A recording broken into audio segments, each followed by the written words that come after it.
Selamat pagi Pak Susanto, terima kasih sudah bergabung dengan kami. Ya, saya Leo, saya guru biologi di SMA Kristen Immanuel Pontianak, Pak. Jadi Ya. dalam kesempatan kali ini sangat bersyukur sekali kami bisa berbincang-bincang nih dengan Pak Susanto yang mau atau berkenan nih untuk sharing mengenai peristiwa atau penyakit yang dialami oleh Pak Susanto, yaitu mengenai kanker kemarin ya Pak Susanto ya. Oke. Ya, Pak Susanto kalau boleh tahu yang pertama kali itu bagaimana didiagnosanya untuk bisa menderita kanker Pak Susanto? Boleh diceritakan nggak? Awal ceritanya itu telinga saya sebelah itu tidak bisa mendengar. Telinga sebelah tidak salah ingat saya itu sebelah kiri saya tidak bisa, tiba-tiba tidak bisa mendengar. Oh iya. Saya kira itu mungkin panas dalam atau suhu tubuh kita kurang bagus, jadi saya cuek, saya abaikan. Kemudian berlanjut seminggu. Itu di setiap pagi gosok gigi itu dahak itu ada darah. Oh, oke. Itu bagian setiap gosok gigi setiap pagi itu ada darah, bercak darah. Oke. Itu keluar itu dari tenggorokan berarti ya Pak ya? Ya, tenggorokan antara tenggorokan ada hidung sama rongga mulut sama rongga hidung. Oke, berarti nasofaring itu Pak ya? Iya, nasofaring. Itu ya Pak ya. Oke, berarti awalnya itu berarti memang ada demam atau gimana Pak? Atau cuma demam tidak ada, seperti cuma telinga sama ada dahak berdarah. Oke, berarti awalnya memang terlihat gejalanya seperti itu saja ya Pak ya. Lalu apa yang Bapak lakukan setelah itu Pak? Saya cuma beli obat penurun panas. Ya. Tapi tidak ada perubahan. Akhirnya saya ke dokter rumah sakit di Pontianak. Ya. Pertama dia bilang cuma radang. Oke. Radang. Setelah kita konsumsi obat 3 hari habis, tidak ada perubahan. Kita ke dokter THT, rumah sakit THT di Pontianak juga. Iya. Lalu? Cuma diberi obat, dia cuma kasih katanya radang juga katanya, enggak apa-apa radang. Setelah minum obat selesai, tidak ada perubahan. Dan saya ke dokter THT yang Jalan Gajah Mada, klinik. Oke. Lalu? Boleh sebut dokternya nak, Pak? Boleh Pak, boleh Pak. Sebut nama. Boleh sebut dokter. Yang ketiga itu dokter Asep. Dokter Asep. Di Jalan Gajah Mada, apotik, tidak salah apotik Gajah Mada atau Makmur, saya lupa ya. Oh iya. Saya periksa di situ, baru ketahuan bahwa saya di hidung saya, di rongga hidung itu ada. Pertama dikasih obat, cuma dia bilang telinga ada cairan. Setelah ditusuk, jadi cairan itu pecah keluar, kasih obat, udah mulai bisa dengar. Udah bisa mulai dengar. 3 hari obat habis, saya ke dokter Asep lagi. Saya bilang udah bisa dengar, cuma ngomongnya berdengung. Berdengung. Waktu kita ngomong tuh kita dengar sendiri. Dengar sendiri. Kayak handset kayak gini. Ketutup kan? Ketutup tapi kita ngomong. Ngomongnya bisa dengar suara sendiri. Dengar pantul. Dengar sendiri. Akhirnya dia pakai endoskopi ya. Kamera masukin hidung itu ada benjolan, katanya ada tumor. Jadi dia setelah ambil sampel. Diambil dari hidung, ambil sampel, dia suruh saya ke rumah sakit. Rumah sakit boleh sebut, Pak? Boleh. Ke rumah sakit Caritas untuk di biopsi. Ibarat di biopsi. Saya besok langsung di biopsi, bawa ke rumah sakit Caritas. Kemudian di 5 hari kemudian itu hasil keluar itu jenis kanker. Oke. Lalu kalau boleh tahu Pak, ini kanker sudah kanker atau masih tumor dibilangnya Pak? Sudah. Langsung kanker. Hasil biopsinya langsung kanker. Langsung dari biopsi tersebut, hasil biopsi tersebut didiagnosis bahwa itu adalah kanker ya Pak ya? Kanker. Oke, berarti sudah langsung, apakah setelah itu sudah langsung Bapak itu sudah dirawat atau gimana? Setelah hasil Belum. Setelah hasil keluar, hasil keluar kita langsung minta rujukan dari puskesmas sampai ke rumah sakit, baru rujuk ke rumah sakit Jakarta. Di rumah sakit Jakarta. Oke, berarti dari Pontianak itu sendiri sudah bisa diketahui kankernya kanker nasofaring gitu Pak? Iya, iya. Oh, berarti memang sudah didiagnosanya memang kankernya di sejak awal tuh nasofaring gitu ya? Iya, udah ada jenis kankernya, jadi langsung saya minta rujukan langsung ke rumah sakit Jakarta, Darmais. Oh, di Darmais, oke. Ya, ya, khusus itu rumah sakit nasional. Iya, boleh tahu nggak Pak, setelah itu kankernya itu sudah didiagnosa stadium-stadium tertentunya atau masih dianalisis lagi Pak? Kalau waktu awal sih kayaknya masih stadium awal ya. Waktu baru ketahuan stadium awal, karena saya pakai BPJS, jadi antriannya panjang. Jadi untuk lanjut kemoterapinya kan tertunda sebulan seminggu ya nggak? Oke. Baru lanjut kemo. Jadi kanker itu udah naik tahap ke stadium 2. Oh gitu. Berarti memang dari awal memang masih stadium 1 kemungkinan besar ya Pak ya. Tapi memang karena menunggu tadi, istilahnya antrian untuk pengobatannya jadi naik ya Pak ya, stadium 2 ya. Iya. Tapi dalam hal ini apakah stadium 1 ke stadium 2 itu Bapak mengalami perubahan yang drastis atau gimana? Atau sama saja? Iya. Itu kita otomatis manusia itu shock. Jadi shock, jadi kepikiran terus. Jadi pola makan pun tidak teratur, kurang konsumsi, jadi berat badan langsung turun 2 atau 3 kilo lah nggak salah itu. Selama sebulan seminggu itu ya Pak ya? Oke. Langsung drop. Berarti istilahnya lebih ke psikologis ya Pak ya? Iya. Lebih ke psikologisnya gitu ya. Oke. Berarti kalau sampai lalu setelah itu kan menjalani pengobatan di Darmais, apa yang jenis pengobatan apa yang dilakukan Pak? Atau ketemu dokter dulu atau gimana? Iya, harus melalui tahap dulu. Semua dicek dulu. Boleh diceritakan? Dari jantung kita, dari pokoknya semua badan dicek. Iya. Semua kestabilan kita dicek, dari hidungnya, dari telinga, dari tenggorokan, dari jantung, dari perut juga semua dicek ke tubuh kita supaya tubuh kita stabil, baru bisa dilanjutkan kemoterapi. Oh berarti tidak semua langsung bisa kemoterapi, harus melalui prosedur kekuatan tubuh lah, itu kayak limfosit, trombosit, segala macam itu dicek dulu. Oke, berarti saran dari dokter berarti itu langsung setelah itu kemoterapi ya Pak ya, menjalani kemoterapi. Ya, setelah dicek semua kondisi bagus, termasuk gigi juga dicek. Itu kalau gigi yang ada karang, ada yang luka atau ada yang kropos itu dicabut semua. Dicabut semua. Jadi kondisinya harus stabil dulu ya Pak ya? Iya, sudah stabil, baru kita konsultasi setelah THT, ke dokter THT, kita lanjut ke dokter kemoterapi. Beda-beda dokter itu. Oke, berarti sudah ditentukan nggak Pak, berapa kali atau berapa lama proses kemoterapinya? Kalau menurut protokolnya itu kalau kemoterapi itu per 3 minggu sekali. Per 3 minggu 21 hari sekali. Itu pun kalau udah kemo pertama,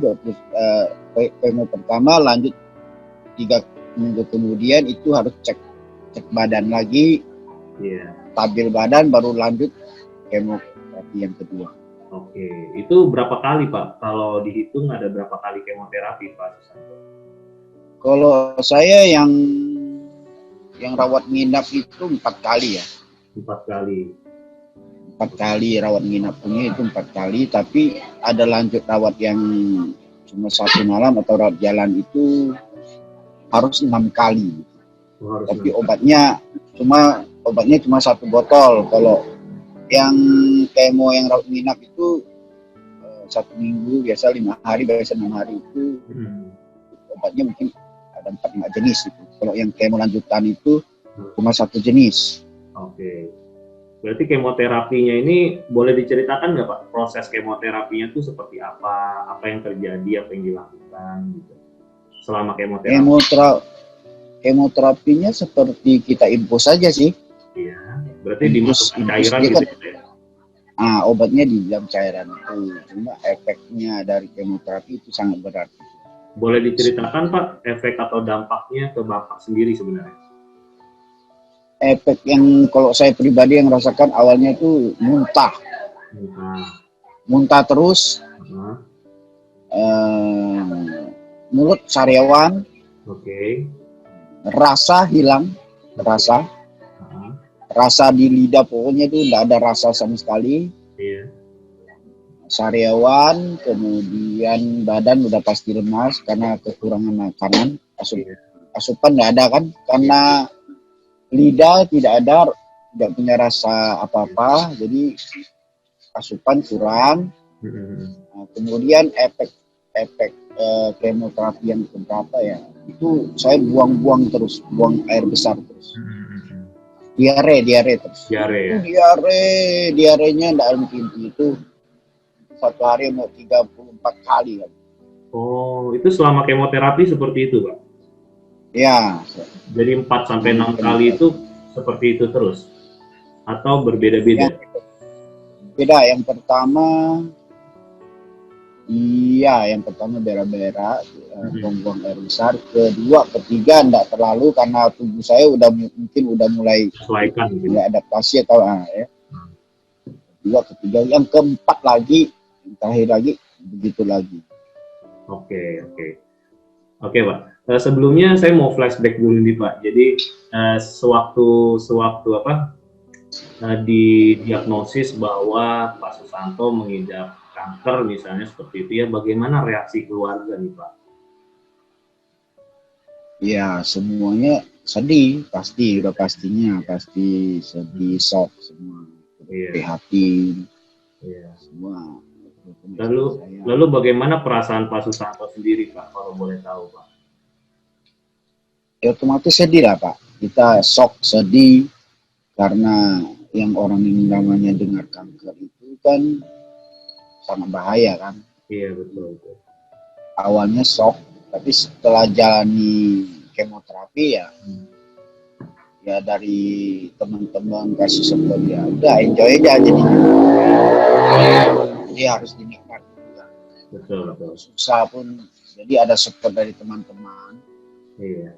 Jadi kita ikutin teman aja lah. Teman aja enjoy, kita juga ikut enjoy. Jadi untuk itu sih memang harus semangat dan tidak boleh depresi. Iya. Ada kekhawatiran nggak Pak sebelum menjalani kemoterapi? Kan kita belum pernah misalnya gitu ya Pak Susanto mungkin belum pernah juga menjalani kemoterapi sebelumnya. Ada kekhawatiran nggak Pak sebelum menjalani itu? Iya, pasti ada. Ketakutannya seperti apa Pak? Ya orang dengar kan ya biasanya orang kita lihat orang banyak kemoterapi kan goodbye gitu. Iya. Wah, jadi kepikiran juga sih kan. Iya. Tapi kan kembali ke manusianya sebenarnya, kembali ke manusia semangat atau tidak, dan kembali kan ketakwaan kita lah sama Tuhan. Iya betul. Nah menurut Pak Susanto sendiri kalau selama kemoterapi ini istilahnya ada yang bilang selama kemoterapi itu nanti rambutnya jadi botak Pak. Itu kalau ke Pak Susanto sendiri gimana dampaknya Pak? Kalau bagi saya kepala botak bukan masalah besar ya. Hal yang sepele bagi saya, kecil itu nggak masalah, mau botak mau rambut nggak masalah. Yang kita inginkan adalah kesembuhan. Iya. Kan karena memang efek dari kemoterapi itu hampir 80% semua rontok, hampir rontok semua. Ke Pak Susanto sendiri juga dampaknya rambut rontok? Rontok habis. Sama ya. Rontok. Berarti memang dampak itu memang terjadi gitu ya. Oke, selain kemoterapi nih Pak, ada nggak cara lainnya yang Pak Susanto lakukan? Misalnya radioterapi atau surgery, operasi misalnya seperti itu? Kalau saya belum ada ke tahap operasi ya, saya cuma kemoterapi 4 siklus. Yang kemoterapi yang tidak nginap itu 4 siklus, seharusnya 6 siklus karena tertunda kondisi tubuh. Jadi cuma 4 siklus, kemoterapi yang nginap 4 siklus. Jadi setelah itu ada penundaan 1 bulan untuk istirahat. Saya pulang Kalimantan, pergi lagi setelah sebulan, pergi lagi lanjutkan sinar terapi itu. Sinar terapi itu untuk bagian yang ada sel kanker. Sinar ya. Radiasi. Iya. Oh, berarti tidak lanjut ya, berarti tidak ada operasi yang dijalani ya Pak ya? Kalau saya pribadi nggak ada kan? Tidak ada. Iya, menurut Pak Susanto sendiri, apakah keadaan Pak Susanto kan misalnya sampai stadium 2 tadi ya baru istilahnya ditindak gitu ya. Menurut Pak Susanto, apakah ada perbedaan ketika Pak Susanto kan stadium 2? Apakah ada perbedaan ketika memang sudah mencapai stadium lanjut gitu, 3 atau 4, ketika baru ditindak? Oh, jelas. Ya, jelas ada, sangat. Kalau orang stadium awal cepat ditangani, kesembuhannya itu sangat tinggi. Kesembuhannya sangat tinggi. Kalau yang stadium akhir, stadium lanjut, kesembuhannya tuh mungkin agak susah ya, agak rumit ya. Ada yang banyak juga ada yang sembuh, tapi agak susah katanya. Supaya enggak, kalau stadium lanjut kan kebanyakan menyebar ke sana ke sini. Stadium awal kan belum menyebar itu, stadium awal kan juga. Stadium lanjut itu kan bisa menyebar kemana-mana, agak susah pengobatannya. Tapi kalau ketahuan awal cepat ditangani, kemungkinan sembuhnya itu mungkin 80% sampai 90% bisa. Berarti proses biopsi ini sangat penting ya Pak ya, menurut Pak Susanto. Proses biopsi yang Pak Susanto alami itu betul-betul membantu sekali ya Pak ya. Maksudnya gimana? Ulang? Gimana Pak? Kan proses biopsi yang Bapak lakukan ini kan sudah terlihat dari awal ya Pak ya, artinya sudah dilakukan dari awal. Dan ini sangat membantu sekali ya Pak ya, karena banyak orang yang bilang bahwa sulit nih nanti biopsi malah jadi kanker, malah jadi ini gitu, istilahnya jadi malah kepikiran gitu. Bahkan ada yang bilang biopsi ini nanti malah bisa mempercepat penyebaran kanker katanya. Ada yang bilang kayak gitu. Oh, itu salah ya Pak ya? Itu salah. Kalau menurut saya salah. Justru kita biopsi ketahuan penyakitnya, kita cepat lanjut tindak dengan kemoterapi, kesembuhannya lebih cepat, lebih terjamin. Tapi kalau kita biarin udah kanker, dia biarin udah sampai stadium lanjut, pengobatannya agak rumit. Kayaknya kalau udah nyebar ke lain-lain susah. Apalagi nyebar ke paru atau ke otak itu agak rumit untuk pengobatannya. Ada yang bilang iya benar. Jadi kan itu secara psikologis aja orang berpikir bahwa jangan biopsi nanti malah nyebar kankernya. Itu kan sebenarnya salah ya Pak ya. Jadi sebenarnya biopsi awal itu justru malah lebih baik ya Pak ya, setelah betul. Bisa ditindaklanjuti dengan cepat gitu ya. Iya betul Pak. Menurut Pak Susanto sendiri, istilahnya kanker itu kan ada yang menurun, ada yang tidak menurun nih Pak. Menurut Pak Susanto sendiri, kanker yang Pak Susanto alami ini menurun atau diturunkan atau tidak Pak? Sampai saat ini saya udah tanya dokter juga. Sebenarnya penyakit kanker itu banyak sih, ada yang tidak dibilang keturunan juga. nggak bisa dibilang pola makan juga atau gimana ya, itu semuanya ada unsurnya lah. Iya. Ada unsurnya kayaknya, ada unsurnya dari pola makan juga, dari juga. Kalau menurut saya itu, kalau saya pribadi itu pola pikir, hidup nggak boleh stres. Oke, berarti pola hidup juga ya Pak ya.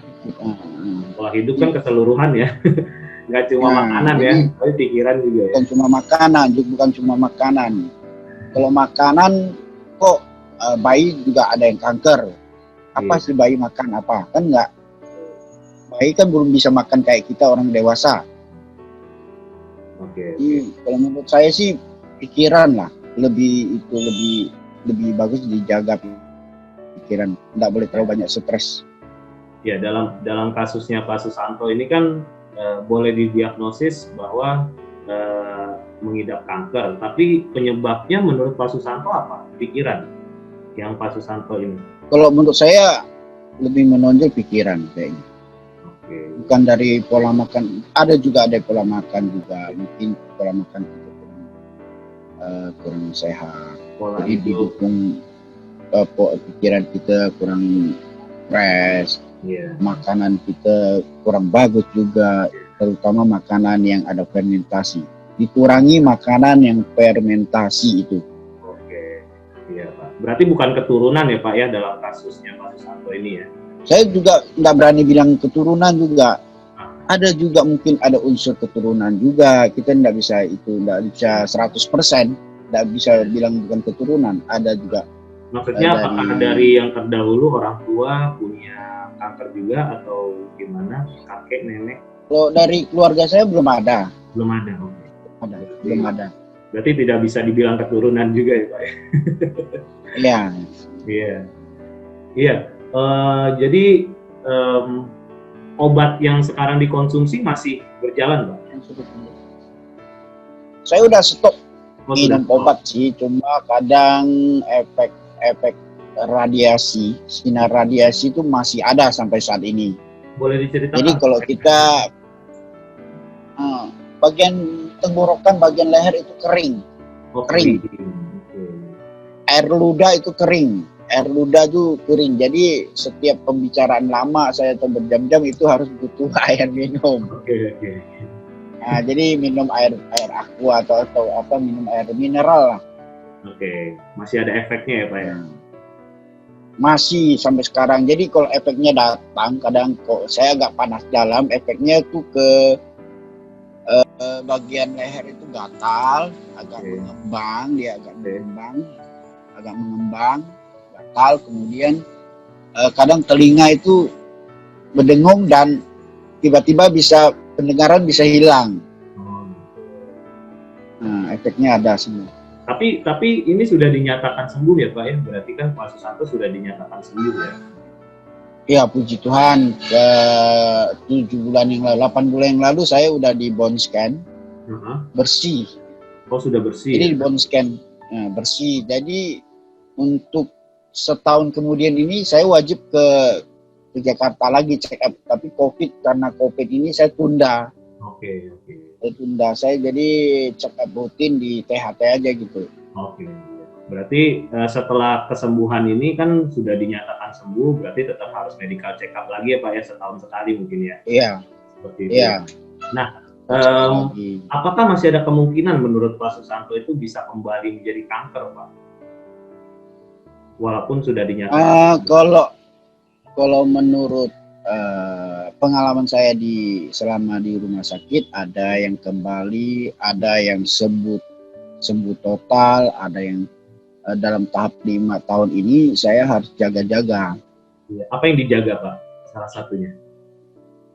Pola makan. Ada makanan yang diinstruksikan sama dokter itu fermentasi. Makanan yang fermentasi dihindari ya Pak ya? Tidak boleh.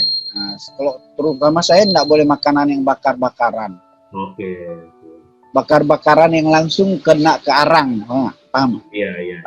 Bakar-bakaran yang langsung kena arang, yang hitam-hitam itu tidak boleh. Jadi saya tidak pernah makan itu. Tidak boleh makan yang diawetkan. baik ikan, baik apa ayam segala yang udah diawetkan enggak boleh.